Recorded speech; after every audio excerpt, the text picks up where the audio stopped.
Good evening and welcome to this edition of the HGP Sport for today, March 18. I am Stanford Howard. Thanks for joining us in football news.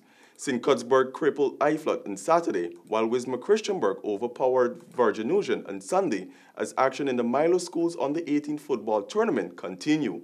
The details in this report. In the final round-robin stage of the competition before heading to the round of 16, the teams over the weekend played with vigor and intensity. In the first match on Saturday between Ansgrove and St. John's College, both teams showed great skills of the game, despite Grove taking the lead early, but it was Johns who came back for the win, 2-1. Here are some highlights of that game.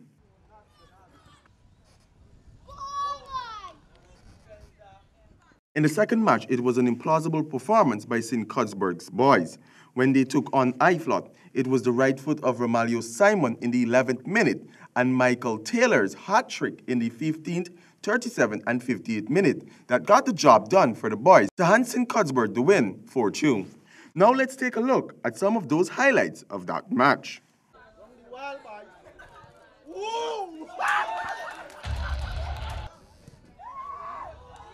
Captain of St. Cuthbert had this to say about his team's performance and what they would like to improve on going forward. The mindset is that when we went back home, we set a goal, said we got to win this time.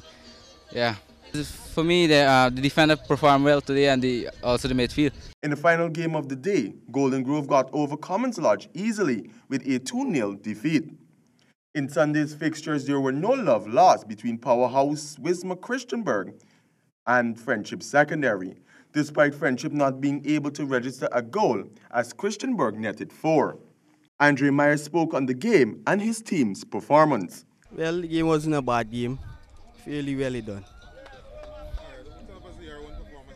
Well, I feel I did fairly well too. I expected more goals from my team, but losing focus. The other two games to end the group stage saw Virgin Nugent going down to Charlestown Secondary 2-3 and Tugville defeating Tutorial 3-2. More football news. Trafalgar did it again, winning the Berbice Guinness Greatness of the Streets competition for a second time. Here's that story. Over the weekend at the New Amsterdam Ferry Stelling, Trafalgar did not disappoint its fans. The crowd waited in high anticipation for the first goal to be scored. It was not the 10th, but the 13th minute that saw the crowd submit to gravity and expressed disappointment as Elvis Mitchell scored the only goal for the first half of the same, giving Trafalgar the edge they needed to win against the home side, New Amsterdam Kings. 3 minutes into the second half, it was Tevin McKenzie who penetrated the goal of the Kings, putting the last nail in their coffin, and saw Trafalgar walking away with the top prize for $400,000, along with the winning trophy and securing their spot in the national playoffs.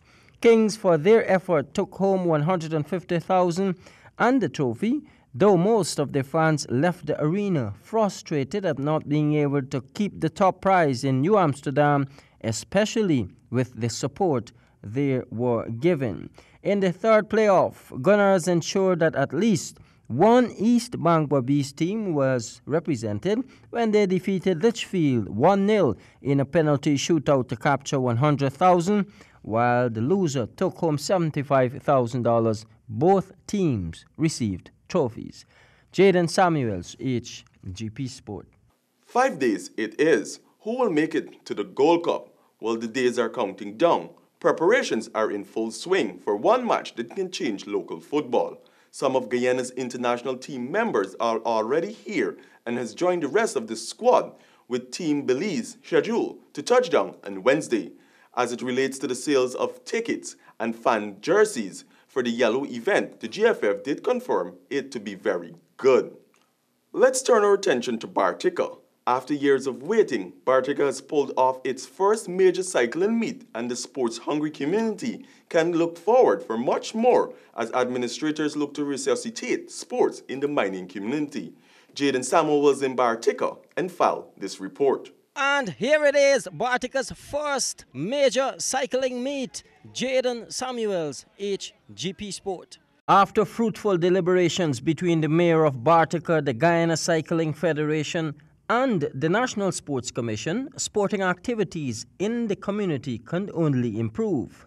At the weekend, much to the surprise of many, the roads were crowded as cyclists from all around the country took on the heat and the challenging route for a meet that signals Bartica's readiness to put sports on its to-do list.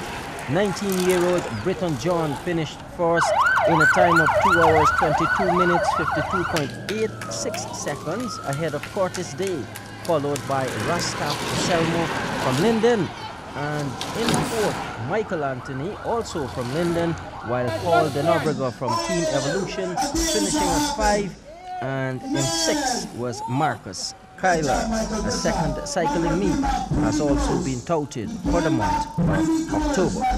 Climbing that hill 35 times, how difficult was it? It was very, very difficult, but as I said before, I train hard every day, and hard work pay off today, and because I really want to win this race for my coach and my family.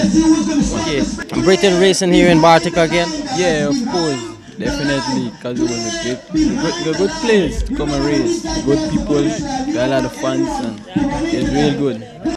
Speaking with HGP Sports, Mayor of Bartica, Gifford Marshall, says that years of dormancy has dampened the spirits of citizens, young and old, but under his watch, sports in the community will be raising the bars. Dormancy, what took you guys so long? Well, like I said, a number of factors. We had to do some work on our roads, and national cyclists coming to Bartica also would have posed some challenges in terms of where Bartica is located or geographical location. So there was need for us to give some incentives to bring them here, and we would have done that this year. So the next time around, we know that once we have a tournament, they will be here because it's a beautiful circuit. But sometimes persons don't want to explore, sometimes persons don't want to go beyond think outside of the box. But we believe that it's time that we open ourselves to our true potential, and that's what we've done this time around. $35 million was allocated for the development of the community's playfield and its basketball court, according to Christopher Jones, Director of Sports, and another purse will be doled out for the completion of the project. Bartica, one of the gateways to the mining industry, is also gearing up for its annual regatta set for the Easter weekend. Jaden Samuels, HGP Sport. Now some action from hockey. GCC GBTI hoisted the annual Woodpeckers Products Women's First Division League trophy on Saturday, and Bounty GCC clinched the Farfan and Mendes Men's First Division title on Sunday. Here are the details. Pre-favorites for the female tournament from the outset, GBTI took only 5 minutes to get on the score sheet through Karina Muller. Striker Gabriela Javier, who had been making several threatening runs down the left wing, found the back of the Spartans' net for the second goal of the match 15 minutes later to make the halftime score 2-0 for GBTI. GBTI GCC continued to put pressure on the Spartans ladies as Shabiki Baptist scored her team's third goal in the first minute of resumption. Mikael Ramin and Makeda Harding bravely led the busy central defense of the Spartans, but Sandy Rupnerang and Muller, with her second, managed 2 more to leave the final score at 5-0 for GBTI. In the Farfan and Mendes Men Hockey Tournament on Sunday in the men's first division final at the Saints Ground, the game which led Bounty GCC to the first title of the hockey season of the year was well received after they dominated Old Fort with a 7-0 victory. It only took 9 minutes in the game for Bounty to strike. A few minutes later, Bounty doubled their lead and held on for a 2-0 at the end of the first half, even with Old Fort trying to attack towards goal. With the resumption of the second half, GCC upped the tempo and added 5 more goals with 4 field goals and 1 penalty stroke. For the men's division, Kareem McKenzie of Bounty GCC was awarded the most valuable player, and Andre Bancroft of Pepsi Hikers took away the title of most goals, awarded with 21. On the women's side, Martiza Fetau of GBTI GCC was the MVP, and Karina Muller and Sonia Hardin, both of GBTI GCC, tied for most goals with 8. For HGP Sport, I am Stanford Howard. And finally in sport this evening, Trinidad and Tobago defeated Guyana in the opening match of the regional Women's Super 50 tournament at Providence. Here is that story. The tournament bowled off with 3 matches playing concurrently, Trinidad and Tobago against home team Guyana at the National Stadium in Providence, Jamaica against Windward Islands at the Georgetown Cricket Club, and Barbados against Leeward Islands at the Everest Cricket Club. The Guyanese women suffered a hefty defeat in the opening match against the Trinidadian women. Guyana earlier won the toss and elected to bowl. It was a stern batting effort by the Trinis as they got to 221 for 7. Of their 50 overs, with runs coming off the bat of Renes Boyce 65 not out and Samata Bisoon 35 not out. Bowling for Guyana, Arva Giddings grabbed 2 for 34 and Amaz Thompson 2 for 46 were the only bowlers with decent figures.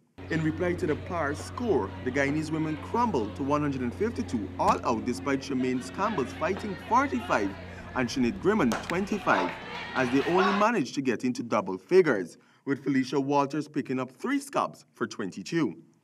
In the other matches across Guyana in the Women's Super 50 tournament, Jamaica defeated Windward Islands by 80 runs at GCC, and the Barbados women defeated Leeward Islands women by 7 wickets at Everest. For HGP Sport, I am Stanford Howard. But do remember, a champion is afraid of losing. Everyone else is afraid of winning.